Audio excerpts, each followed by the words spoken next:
Blockbuster movies देखने के लिए सब्सक्राइब करें एन स्टूडियोज और बेल आइकॉन दबाएं। शब्दों के संगम के साथ तुम दोनों के सुमधुर स्वर में पत्थर को भी पिघलाने की क्षमता है।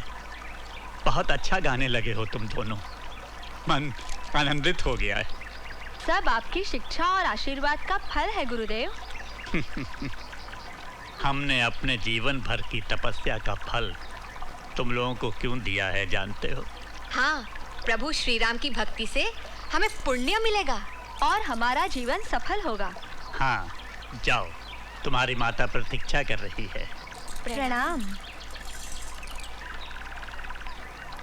माँ, माँ।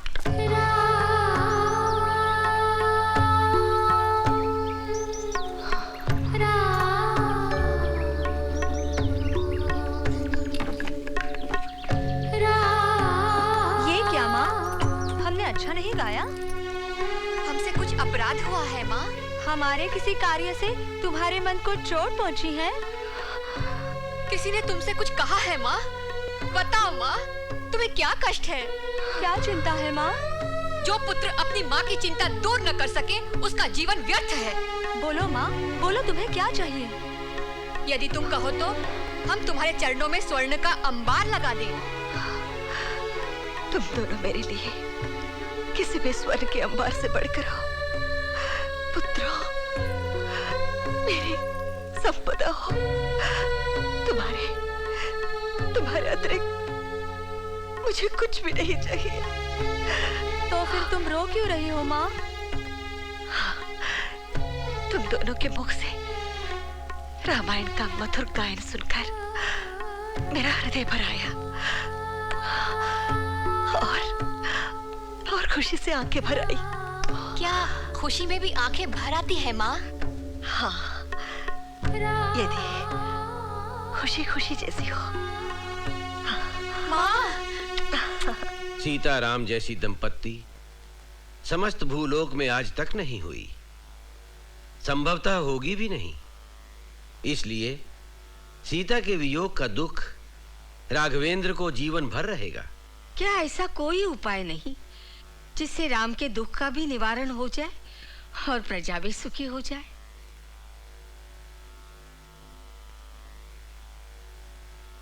एक उपाय है। कौन सा मुनिवर? अश्वमेध यज्ञ। इससे राघवेंद्र का दुख तो दूर होगा ही, उन्हें यश भी प्राप्त होगा और प्रजा के सिर पर मंडराते संकट के बादल भी छट जाएंगे। किंतु गुरुवर, क्या भैया इसके लिए तैयार होंगे? अवश्य होंगे। श्री राम की प्रजा बहुत दुखी है। मेरी प्रजा दुखी हो गई। हाँ राघव, और ऐसे अवसर पर प्रजा की सुख शांति के लिए हमारे पूर्वजों ने अश्वमेध यज्ञ की परंपरा डाली है। नहीं माँ, मेरी तुलना उनसे मत करो। वे पुण्य आत्मा थे, महान थे। मैं पुण्य आत्मा नहीं। मैं पापी हूँ। यज्ञ का अनुष्ठान मेरे लिए साध्य नहीं है। भैया, आप अजेय हैं। बुद्धि, शौर्य, शक्ति, किसी भी बात की आप में कमी नहीं। और फिर आपके तीनों भाई आपके साथ हैं जो हर प्रकार से समर्थ हैं। फिर यह यज्ञ साध्य क्यों नहीं है? तुम नहीं समझोगे लक्ष्मण। बिना पत्नी के मुझे यज्ञ करने का कोई अधिकार नहीं है। तुम्हारे लिए पत्नियों की क्या कमी है भैया? तुमसे विवाह करने के लिए अनगिनत राजकुमारियां पड़ी हैं। शांता दीदी, अपने भैया को भली भांति जानते हुए भी आज तुमने इतनी बड़ी बात कह दी। बुरा ना मानना भैया, यदि तुम यज्ञ नहीं करोगे तो प्रजा के दुख कैसे दूर होंगे?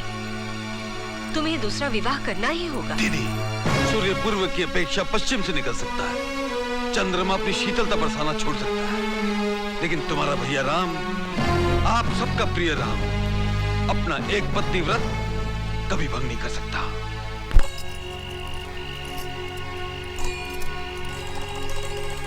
मैं नहीं पूछूंगा, तुम पूछो। नहीं, तू पूछ। तुम पूछो ना। नहीं, तू पूछ। तुम पूछो। नहीं, तू पूछ। तुम पूछो। नहीं, तू पूछ। तुम पूछो। नहीं, तू पूछ। कितनी रात हो गई, सोए क्यों नहीं? नींद नहीं आ रही है क्या?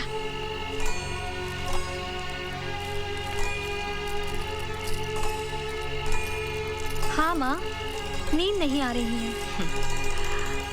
क्यों नहीं आ रही है? माँ, प्रतिदिन गुरुदेव से रामायण सुनकर और प्रभु श्री राम के प्रति तुम्हारी अथाह भक्ति देखकर हमारी जिज्ञासा बहुत बढ़ गई है माँ। मन करता है पंख लगाकर उड़े और पल भर में अयोध्या पहुँच जाए। और माँ, पुरुषोत्तम श्री राम के दर्शन करके जुग जुग से प्यासे इन नैनों की प्यास बुझा ले। हाँ माँ, और उन्हें रामायण गाकर सुनाए, उनसे आशीर्वाद ले और अपना जीवन धन्य कर ले।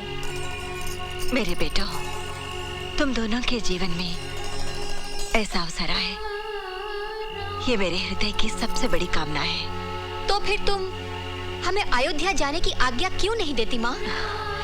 ये आज्ञा तुम्हें गुरुदेव से ही लेनी पड़ेगी। ऐसी बात है तो हम कल सुबह ही गुरुदेव से आज्ञा मांग लेते हैं। अवश्य मांगो। मेरा मन कहता है वे तुम्हें निराश नहीं करेंगे, किंतु उचित समय आने पर वे स्वयं ही आज्ञा देंगे। रामायण धर्म और अधर्म के अंतर को प्रतिपादक करती है, अर्थात निर्धारित करती है, और संपूर्ण मानव जाति को जीवन का वास्तविक अर्थ समझाने के साथ ही मानव को दानवीय प्रवृत्तियों की ओर बढ़ने से रोकती है, अर्थात मनुष्य को मनुष्यता का आचरण करने की शिक्षा देती है। हाँ, जानते हो क्यों? क्यों गुरुदेव? क्योंकि रामायण के समस्त पात्र आदरणीय हैं। वे मानवता के वट वृक्ष की स्वर्णिम शाखाओं के समान हैं।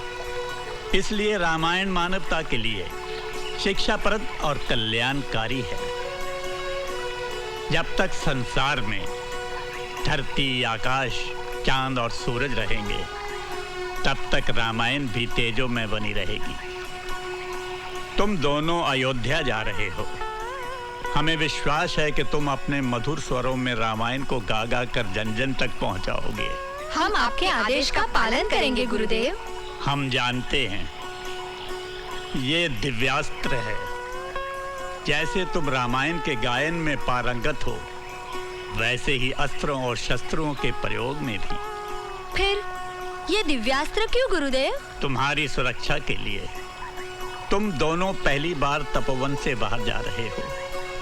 ये अस्त्र शत्रु को मारता नहीं, केवल उसे सम्मोहित करके परास्त कर देता है। इसे हर समय अपने पास रखना। जी गुरुदेव। और हाँ पुत्रों, एक बात स्मरण रखना, इस अस्त्र का प्रयोग कमजोर और साधारण मनुष्यों पर नहीं करना। और हाँ, यदि वीरों से सामना हो जाए और बहुत ही अनिवार्य लगे, तो इसका प्रयोग करने से नहीं चूकना।